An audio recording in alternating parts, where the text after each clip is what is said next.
In this video, I will talk about different uses of pressure gradient.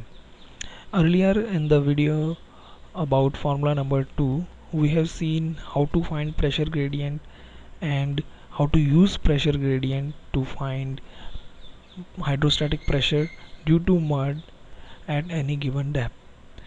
Like for hydrostatic pressure of mud, pressure gradient is also used in the context of formation pressures. As we talk about mud hydrostatic pressure, in the same way we can talk about formation pressure. It behaves very similar to the hydrostatic pressure. As you go down, the formation pressure increases. Like in a well, you had it filled with mud, and as we went down in depth, pressure increased. Similarly, if there is a formation and as we move down the formation pressure increases. It is very much similar to the hydrostatic pressure. So if we have defined a pressure gradient for formation, say for example you have a formation pressure gradient of 0.465 psi per foot. It means as we go down 1 foot below in the formation, pressure increases by 0.465 feet. Say you have a pressure of 1000 psi at a depth of say 2000 feet. So what will be the pressure at 2001 feet, means 1 foot below, if the pressure gradient is 0.465. So for we have gone down 1 foot, so pressure will increase by 0.465. Pressure will be 1000 plus 0.465, that is 1000.465 psi. It was going down 1 foot. Similarly, by how much feet you go down or go up, you can find pressure.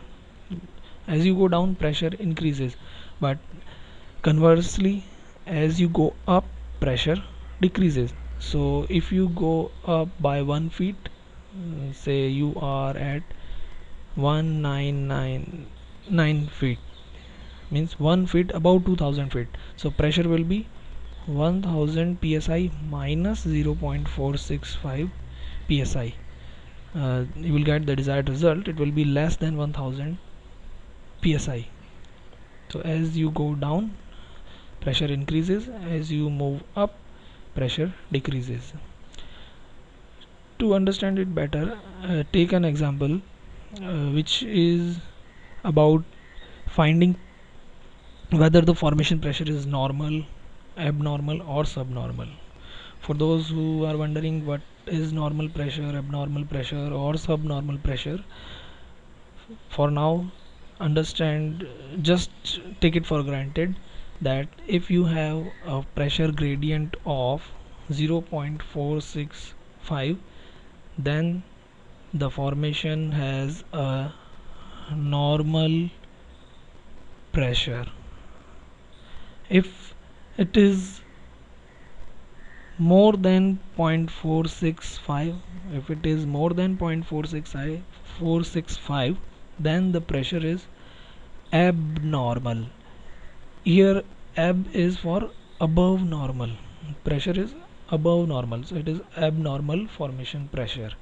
And if the formation pressure gradient is below 0.465, then we say the formation pressure is subnormal. Subnormal is clear, subnormal pressure, and abnormal it is above normal, subnormal it is below normal. Normal is 0.465. So what is the question? Question is, you have a pressure of 650 psi at a depth of 1300 feet. So whether it is normal, abnormal or subnormal. For that, first we have to find what is the pressure gradient. You know depth, you know pressure, and you know the definition of pressure gradient. Pressure gradient is pressure per foot. Pressure per foot. So you have pressure and depth.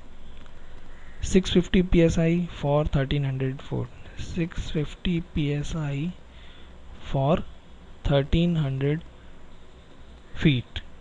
For each foot it will be 650 divided by 1300. It will give you pressure gradient psi per foot, which will be something I have to calculate.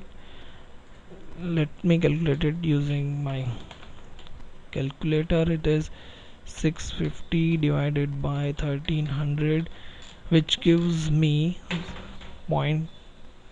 Oh, I should not use a calculator for this. It was simply directly 650 divided by 1300. 1300 is 2 times 650, so it is 0.5 psi per foot. Clearly it is more than 0.465. So this formation is having abnormal pressure, means pressure is above normal. This was the use to find whether the formation has normal, abnormal or subnormal pressure. Other use is to find formation pressure at some depth if you know pressure at any other depth and pressure gradient between those two depths. Take the example, continuing from this example only.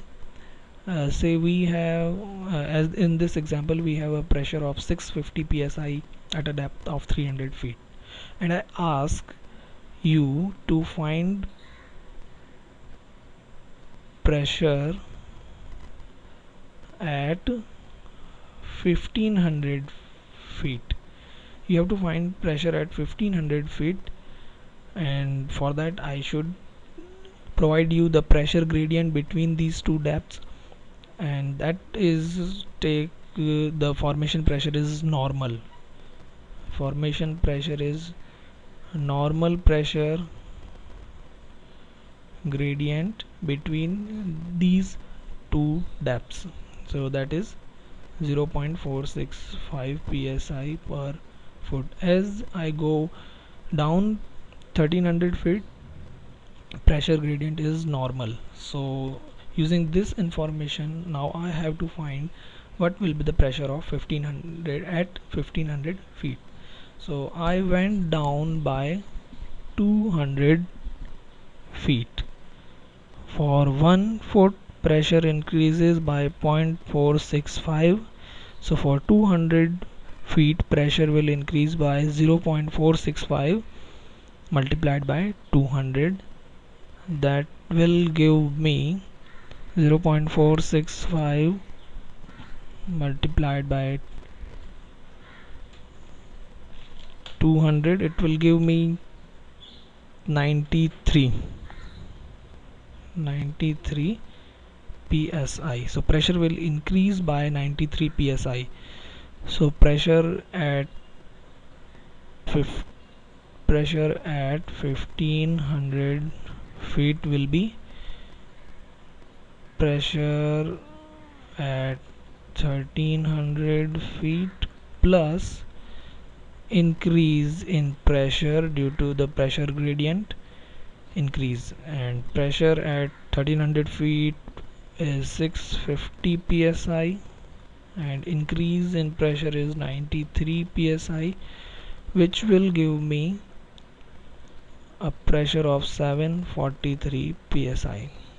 This way we have found pressure at a different depth if I knew pressure at some other depth and pressure gradient between those two depths. This was going below.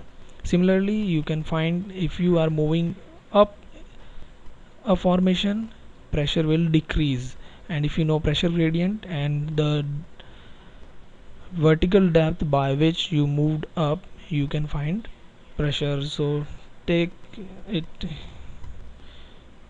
take an example to make things clear. Same, starting from the same question, 1300 feet, pressure is 650 psi, and you have to find now pressure at say, now I ask you to find pressure at 1100 feet. If the pressure is again normal, if pressure gradient is normal between 1300 feet and 1100 feet, that is 0.465 psi per foot. You moved up by 200 feet, so pressure change will be 0.465 into 200. We have done this calculation earlier also, so it is 93 psi. But here pressure at 1100 feet will be pressure at 1300 feet minus the decrease. Pressure is decreasing as you move up, so you will subtract it. So pressure at 1100 feet will be 650 minus 93, that will give me 7, 5 and 557 psi. So you have learned how to use pressure gradient in the context of formation pressures.